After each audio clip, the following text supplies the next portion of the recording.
la primera vez que veía poesía en el cine, que ya no era solo la narración, ya no era lo que le sucedía a alguien, sino que ya empezabas a entender que se podía hacer poesía visual, sonora, una cosa, ¿no?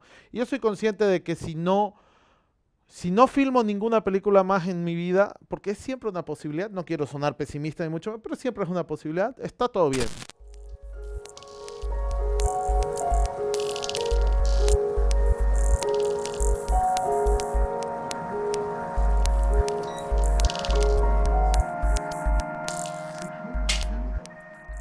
Hola, bienvenidos al podcast del CCP.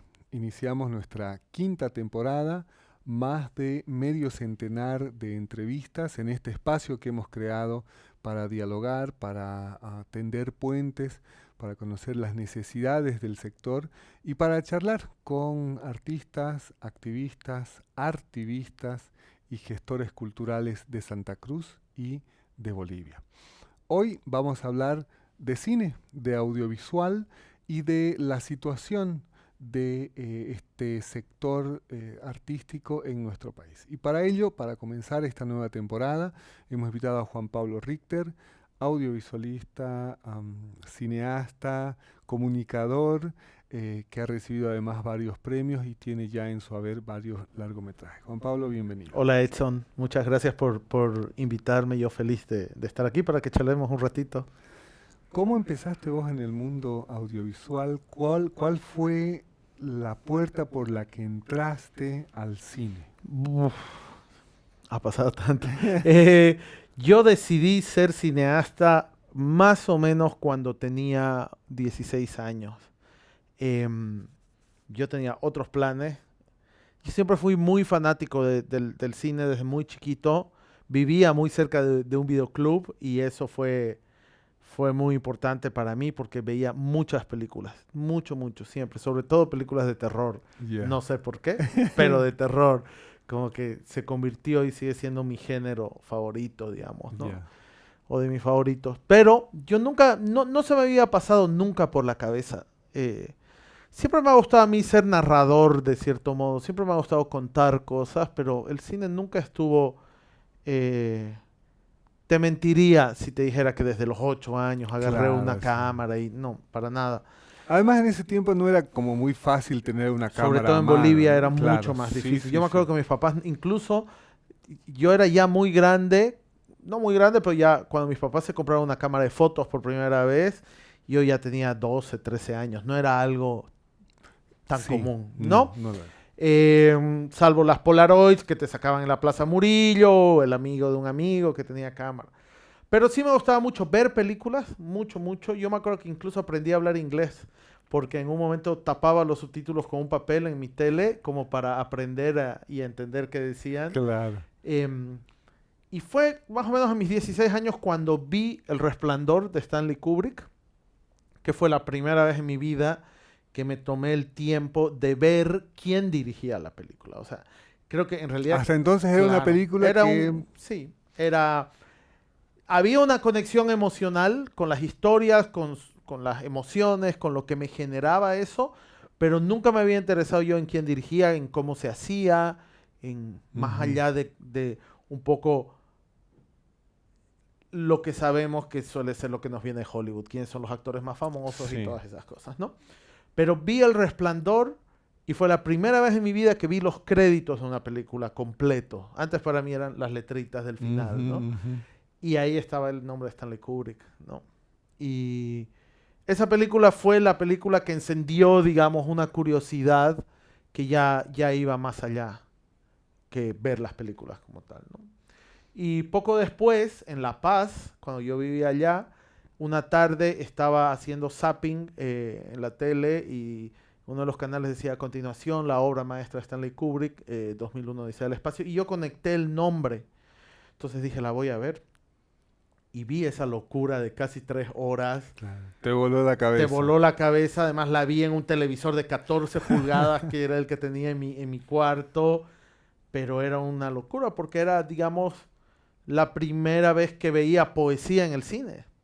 Que ya no era solo la narración, ya no era lo que le sucedía a alguien, sino que ya empezabas a entender que se podía hacer poesía visual, sonora, Visual. una combinación ahí que era alucinante. Y yo me acuerdo que eso fue un sábado, me acuerdo clarito que fue un sábado, porque yo el lunes fui al colegio y estaba como muy emocionado. Claro, tenías ahí las imágenes. Exacto, estaba ahí, había pasado algo y yo les contaba a mis compañeros, a mis amigos del colegio, decía, vi una peli súper loca, no sé qué, que se llama 2001 Odisea del Espacio, de Kubrick, había visto El Resplandor, y ahí un chico del colegio me dijo, pero te falta ver su mejor película, que es La Naranja Mecánica. Entonces yo me acuerdo que iba por los videoclubs en La Paz y no la encontraba. Y un día saliendo del fútbol, del estadio en Miraflores, estaba caminando por la Díaz Romero, que es una calle que está ahí a unas cuadras, y veo un videoclub de estos chiquititos perdidos, claro, así como si fuera, parece a propósito, y entro y veo el VHS de La Naranja Mecánica y yo así, wow. Y me acuerdo que yo no era socio y me dice, no, tiene que venir un garante. Claro, todo el trámite. Todo el trámite. Dije, no, pero me la quiero llevar. Me acuerdo que en esa época, estamos hablando de 1996, 97, el alquiler de una película era 3 bolivianos, creo, ¿ya? Claro. Y, no, más tal vez. Sí, tal vez un poco más. No, 3 bolivianos, 5, digamos, sí, ¿no? Y el chico que atendía el videoclub me dice, me puedes dejar una garantía de 25 bolivianos y te devuelvo la plata cuando me devuelvas la película. Y así juntando, llegué a 25, tenía 25 bolivianos. Y me llevé La Naranja Mecánica y la vi, llegué a mi casa, la vi. Después terminó esa peli, creo que el primer pensamiento que cruzó mi cabeza fue, yo quiero hacer esto. Y lo digo con mucho respeto, por favor, y con muchísima distancia, pero yo quiero hacer las cosas que hace Kubrick, digamos, claro. ¿no? Para mí quiero seguir esto. Sí, para mí él es el más grande, va a ser siempre el director de cine más grande, creo que es el mejor que ha habido, lo tengo tatuado, claro. En fin, todas esas cosas. Y después seguramente te pasó lo que a muchos, que lo más cercano para el estudio era la comunicación, sí, exacto. ¿no? Que de alguna manera te llevaba un poquito al cine, y bueno, yo estudié en diaconía, pero me imagino que la carrera de comunicación que vos estudiaste también estaba, ¿no? Ya por lo menos tenías acceso a cámaras, tenías acceso a una idea, isla, ¿no? de edición, ¿no? En donde podías hacer algunas cosas. Sí, yo me acuerdo que mis padres siempre me apoyaron, yo no podría decir esta cosa de que cuando decidí hacer arte, mis padres se negaron o me obligaron a estudiar. No, mis padres... vas a ser ingeniero. Claro, mis padres me apoyaron desde el principio, pero mi papá fue muy honesto conmigo y me dijo, en este momento no te puedo mandar a estudiar al exterior porque no habían carreras de cine en Bolivia. Entonces mi papá me dijo como, estudia aquí algo, estudia otra carrera y yo te prometo que cuando termines esa carrera yo te voy a ayudar a estudiar cine después. Y claro, ahí es donde entré a comunicación social, porque como decís, pareciera ser que es lo que está más cerca, ¿no? Y yo me acuerdo que, claro, la carrera, 5 años de carrera, yo me acuerdo que la terminé en 3, pero no por decir, miren qué capo que soy, sino porque yo no quería estudiar comunicación, no me importaba la comunicación, y a día de hoy, lo digo con mucho respeto, no me importa. Entonces tomaba 8 materias, 9 materias, porque quería deshacerme rápido. Quería salir lo más rápido posible. Sí, quería y salir bien, además. Y salí bien. Y la verdad es que ha sido un momento lindo. He conocido grandes amigos en mi vida. Hoy los conocí durante comunicación. Después terminé y me fui a Estados Unidos. Mi tío, el hermano de mi mamá, vivía allá. Y me dijo, vení, quédate conmigo unos meses y veamos qué opciones hay por aquí. Me fui a Estados Unidos, para hacerlo rápido. Era muy caro, era muy difícil. Y después me iba a ir a la FUC, a la Universidad del Cine en Buenos Aires. Yo ya estaba con las maletas, con todo para irme. Era más o menos agosto del 2005. Yo ya estaba por aplicar, por inscribirme, estaba por ir a Buenos Aires y me llaman de la Universidad Católica. Y me dicen, el director del Departamento de Cultura, Carlos Rosso, es papá de otro gran amigo mío del colegio. Y me dice, Juan Pablo, mira, tenemos este proyecto. Vamos a abrir una promoción de dirección de cine aquí en la Universidad Católica. Ya lo habían hecho con música y con literatura. Va a ser solo una generación y quiero preguntarte si te interesa. Y ahí fue, wow. No, por un lado yo me quería ir, pero por otro lado la oportunidad de estudiar cine en Bolivia para mí era fundamental. Estudiar cine en mi país era muy importante. Ya era más grande, ya era un poco más maduro, creo. Entonces ahí, y además que varios amigos míos querían entrar a cine. Entonces igual iba a estudiar cine con mis amigos. Y ahí decidí, y ahí empecé. Empecé en la Católica el 2006 y terminé el 2009 en octubre, ¿no? Y fueron 3 años y medio de locura.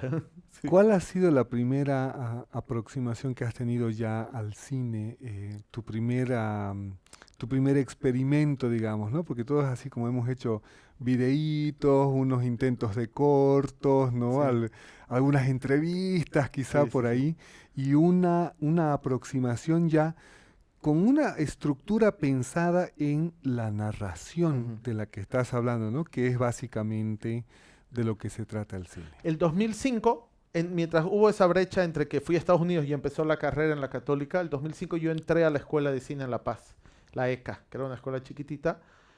Entré y ahí empezamos a filmar y había esta cosa bien linda que como éramos bien poquitos, todos trabajamos para todos, ¿no? Entonces, en tu corto yo era dire de foto, en otro era Claro. dire de arte, en otro era...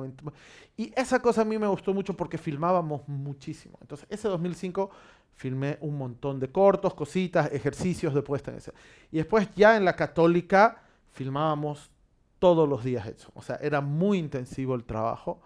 Entonces, ahí te podría decir que fue eso, fue un intensivo entre estudio, filmación y fiesta de 24 horas, más o Al menos. final de cuentas, el cine es un Sí, ejercicio, ¿no? sí, sí, sí. Tú vas ejercitando, ejercitando, ejercitando, desarrollando técnica, entendiendo que quizá la teoría, que quizá estas cosas que vos ves en la pantalla grande, ¿no? Porque a mí me pasa algunas cosas que yo digo, oye, ¿cómo hicieron esa toma, Mm, ¿no? O, ¿qué ángulo es ese el que están utilizando, ¿no? Y eso se puede entender en la sí, práctica, ¿no? En la práctica sí, sí. constante. Creo que el valor más grande de una escuela es permitirle al o a la o a quien estudia encontrar un primer paso hacia una visión, hacia hacia una conversación con uno mismo sobre por qué hago esto, sea cual sea la respuesta, por entretenimiento, por autoanálisis, por un approach estético, un approach por cualquier... Y me parece que las escuelas, el éxito de una escuela es proteger y cuidar mucho de eso, ¿no? Yo tengo hacia futuro proyectos enfocados a la formación, que igual te los cuento después. Y para mí eso fue muy importante, ¿no? Y sobre todo proteger la voz de quien va a hacer la película. Pero no te lo digo en una cosa de proteger al director. A mí ese imaginario del artista nunca me ha importado.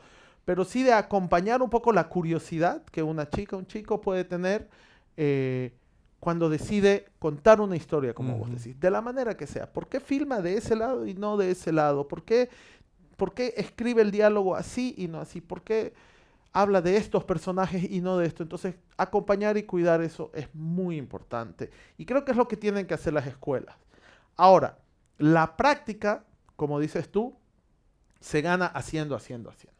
Y en realidad, digamos, si pudiéramos decir como que el lado no tan interesante de las escuelas es que el periodo de estudio es como una burbuja, porque vos sos como siempre la futura, sos como la próxima gran posibilidad, sos el futuro director, pero salís de la universidad y es así como, ¿what? No tengo trabajo, sos un nuevo desempleado. Como que. Claro. Y es ahí creo que donde la práctica se hace fundamental. Entonces yo me metí a filmar todo lo que podía. Y el 2010, súper rápido te cuento, una tarde le hablé a Denise Arancibia, que es mi colega, una de mis mejores amigas, y le dije, Denise, filmemos una película así, con 2 bolivianos, una película de terror, filmémosla rápido, como sea, boom. Claro, busquemos los artistas, la Amigos, locación. incluso nos prestamos plata de uno de los actores, lo volvimos productor ejecutivo, bueno, en fin, y filmamos Casting, que fue una peli que estrenamos en 2010, que la escribimos en 2 meses, la filmamos en 5 días y la editamos en un mes.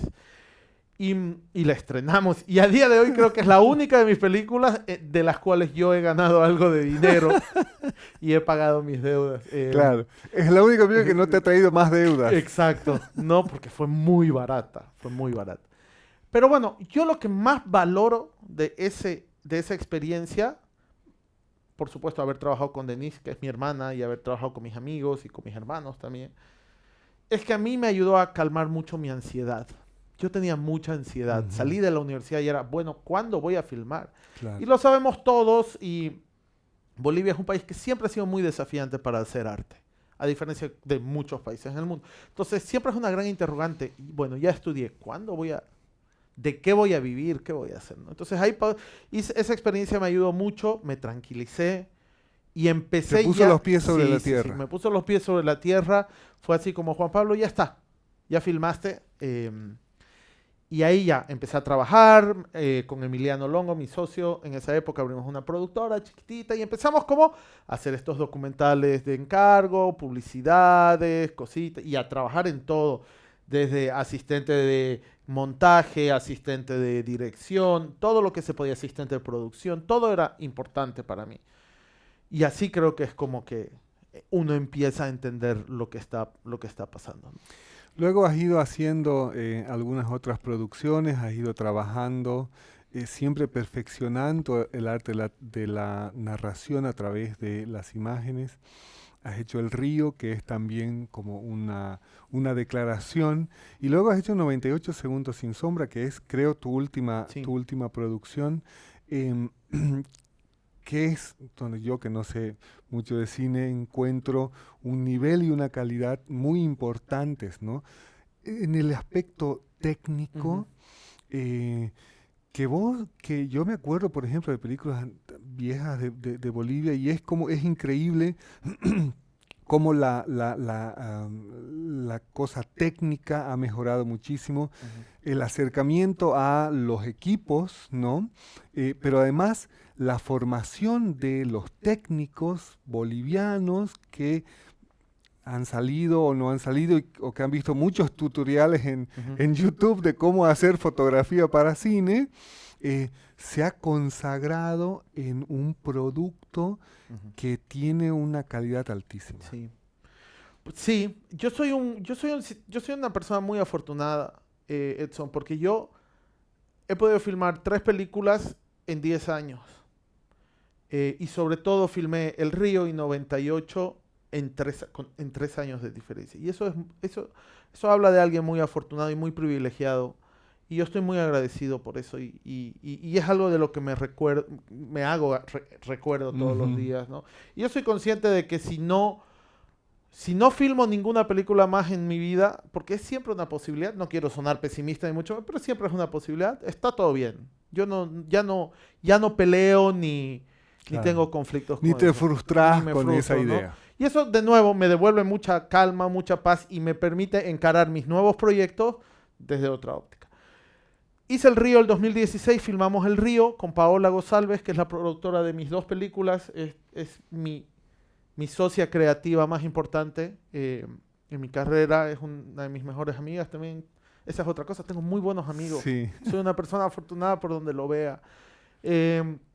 Hicimos El Río el 2016, igual, porque en ese momento la ley no estaba, hicimos con Ibermedia, con dinero de Ecuador, es una peli que nos costó poco dinero, que se hizo mucho así a pulmón, pero salió bien, por suerte. El HBO compró la peli estuvo en festivales y empezó a permitirme a mí poder decir, bueno, puedo intentar hacer una película un poquito más grande después. Grande en el sentido de puedo permitirme arriesgarme en términos técnicos, como decís vos, un poquito más, ¿no?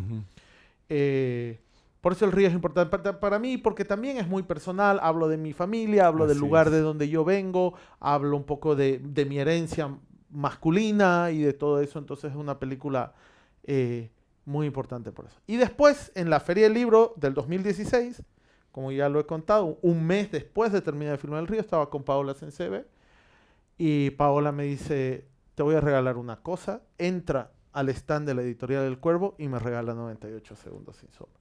Y me dice, yo sé que vos vas a hacer la película de este libro. Así Eso fue el 2016. A modo de presagio. Y ese mismo año yo tenía que viajar a Perú a un taller de guión con otro proyecto. Y dije, me voy a llevar este libro para leerlo en el avión. Y me lo leí al tiro. O sea, tiene 140 páginas, es una novela corta. Y la primera página, yo me enamoré del personaje Genoveva. Hay algo en el primer párrafo de esa novela, Giovanna. ¿Qué más puedo decir yo de Giovanna que no sepamos, más allá que la genia absoluta? El primer párrafo de la novela cuenta cómo Geno va al colegio y cómo patea las piedritas en la calle hasta que llega a la parada de luz. ese primer párrafo ya para mí era así. Fantástico. Y dije, Paola tenía razón. Porque encontré en ella mucho de mí. La voz de Genoveva es mi voz dicha por alguien mucho más valiente que yo, digamos, ¿no? Genoveva es lo que yo hubiera querido ser, ¿no? Entonces ahí la peli es para mí es un homenaje a ese personaje, es una carta de amor al personaje Genoveva. Y en ese proceso, después de haber hablado con Gio y haber creado una amistad muy entrañable, tuvimos la suerte de que apareció el programa de intervenciones urbanas, que nos permitió filmar la película con eso, con un poquito más de acceso, por decirlo de alguna manera, a posibilidades técnicas, a posibilidades, en mi caso, actorales, porque pude trabajar con Geraldine Chaplin, y fue muy importante, fue muy importante. Y creo que, para resumir, si vemos todas las películas que se hicieron fruto de esa iniciativa, estamos viendo que la calidad de nuestro cine está en un nivel muy, muy alto, ¿no? Vos ves Jonás y la ballena rosada y ¿qué se llama esta película tarijeña que vos has hecho el montaje? Gaspar. Gaspar, por ejemplo, ¿no? Que a mí me choqueó y me sorprendió gratamente. Y vos ves una diferencia abismal, ¿no? Bueno, está el acceso al equipo, a todo eso, ¿no? Pero incluso la narración, ahí vos te das cuenta, la voz del director, ¿no? Es el sonido impecable que tiene 98 o Gaspar, por ejemplo. Yo me acuerdo de Jonás y la ballena rosada, había eco en toda la película, ¿no ves? ¿Te acordás? Era así como un eco permanente de los personajes y todo, porque claro, seguramente hacían con un micrófono de 3 pesos las grabaciones, ¿no? Pero sí, efectivamente, esta racha del cine nacional ha demostrado eso y muchísimas otras cosas más, ¿no? Las voces de los directores, el discurso, la impronta que tienen los directores en Bolivia, que se da precisamente por esta coyuntura, ¿no? Sí. Quiero creerlo. Y para ser justos también, y que también se puede dar porque existieron películas como Jonás, sí, ¿no? Sí. Porque con seguridad. En un momento el cine boliviano iba por un camino temático y películas como Jonás y como Cuestión de Fe de pronto te dicen, bueno, el cine en nuestro país también se puede abordar desde otro tipo de historias. Y entonces vemos Gaspar y vemos lo que ha pasado hacia adelante y dices, buenísimo. Evidentemente el salto tecnológico y el salto y el acceso a las nuevas tecnologías nos ha permitido profesionalizarnos y avanzarnos, ¿no? Y en Bolivia hay muy buenos técnicos de cine. Y creo que, y lo digo con toda la buena onda, y creo que algo que el Estado boliviano tiene que hacer es permitirle a estos técnicos que sean cada vez mejores y que sobre todo puedan transmitir sus conocimientos, ¿no? Yo siempre he dicho, yo tuve la suerte de poder estudiar cine y eso viene también con una responsabilidad, que es mi responsabilidad de compartir aquello a lo que yo he podido acceder. Por eso, aparte de hacer mis pelis y todo, yo llevo como 10 años dando clases y preparando proyectos de formación, porque para mí es la otra parte muy importante, y ¿no? Acompañando a la siguiente generación. Sí. Puede ser que no haga ninguna película más, pero lo que nunca voy a dejar de hacer es dar clases o por lo menos conversar sobre lo poco que yo puedo saber, ¿no? Querido Juan Pablo, ¿qué estás preparando ahora? ¿En qué proyectos estás? ¿En qué ahora estás trabajando? Estoy preparando 2 películas. Las 2 están en una etapa de escritura, una más avanzada que otra. Una se llama Lemu, que está basada en un cuento de Sebastián Antesana, que se llama Proteo Cazador, que igual va un poco de estas relaciones paterno-filiales y la ruptura comunicacional. Es la historia de un papá que es un padre abusivo, golpeador, y su hijo, y se van a cazar al bosque y se pierden un poco buscando un venado para cazar, y cómo la naturaleza empieza a enfrentarlos a ellos, entre ellos y consigo mismos, ¿no? Y estoy escribiendo otro guión, que esa ya es una historia original, que se llama La Tierra Compartida, que es una peli medio de terror, ambientada en el 71, durante el periodo de la dictadura, ¿no? Es la historia de una mujer que vive muy cerca de la frontera de El Beni con Brasil, y ella utiliza la estancia donde vive como lugar de tránsito para los que están escapando clandestinamente, ¿no? Pero en este lugar hay de todo. Hay fantasmas, hay brujas, hay zombies, hay todo. Entonces no te puedo contar mucho más, pero es como hay un precio para estar ahí, ¿no? Eso, como te digo, los dos están en periodo de escritura. Yo acabo de volver de México de un taller de guión con La Tierra Compartida, que estuvo súper lindo. Y también estoy desarrollando una miniserie de 5 capítulos sobre la epidemia de la fiebre hemorrágica que hubo en San Joaquín en 1960. Ya llevo como 20 años investigando, tratando de encontrarle la forma a ese proyecto. Igual es una cosa una mezcla medio de terror con nuestras leyendas y nuestro folclore narrativo y en el contexto de la enfermedad, de la epidemia, ¿no? Y después tengo algunos proyectos de formación. Tengo mi taller ¿Das de guión. clases ahora? Doy clases. Tengo el taller. Ahora en unas semanas vamos a hacer con Alejandro Loaiza, mi socio. Tenemos el taller El Islab, que es nuestro taller de guión para guionistas del país, para sus primeras y segundas pelis. Y ahí con proyectos, ojalá algún día pueda consolidar mi gran proyecto, que es tener una escuela de guión aquí en Santa Cruz o en Bolivia, en donde sea. Eso sería, ¿no?, ideal. Entonces, trabajando para eso, formándome para eso y tratando de encontrar los caminos para hacerlo, ¿no? Se nos acabó el tiempo. Gracias, Juan Pablo. Quisiéramos seguir charlando más con vos, pero haremos una segunda parte del podcast este año. Te agradezco mucho. Gracias a vos, querido Edson, y felicidades por el podcast.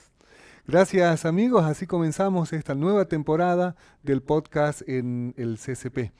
Nos reencontramos esta semana que viene, el domingo y todos los domingos, para seguir conversando con artistas, gestores culturales y activistas de nuestra ciudad y de nuestro país. Hasta entonces.